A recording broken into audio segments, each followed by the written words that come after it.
1996 പുറത്തിറങ്ങിയ super hit സിനിമയായിരുന്നു Hitler. Siddique Lal കൂട്ടുകെട്ടിലെ Siddique സ്വതന്ത്ര സംവിധാനത്തിൽ ചെയ്ത ആദ്യ ചിത്രം കൂടിയായിരുന്നു ഇത്. ഏറ്റവും കുറഞ്ഞ ദിവസത്തിനുള്ളിൽ ആദ്യമായി 10 കോടിക്ക് മുകളിൽ കളക്ഷൻ നേടി റെക്കോർഡിട്ട മലയാള ചിത്രം കൂടിയായിരുന്നു ഹിറ്റ്ലർ.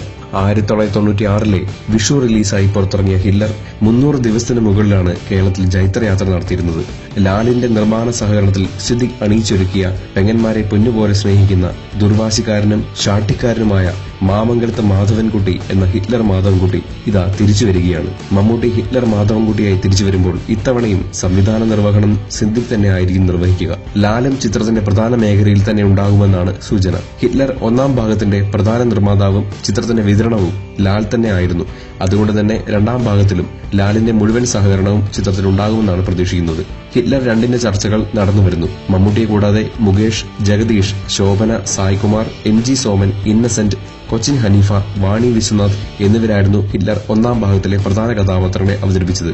ഹിറ്റ്ലർ 2ാം ഭാഗത്തിന്റെ കാസ്റ്റിംഗ് വിവരങ്ങൾ താമസിയാതെ തന്നെ പുറത്തുവരും.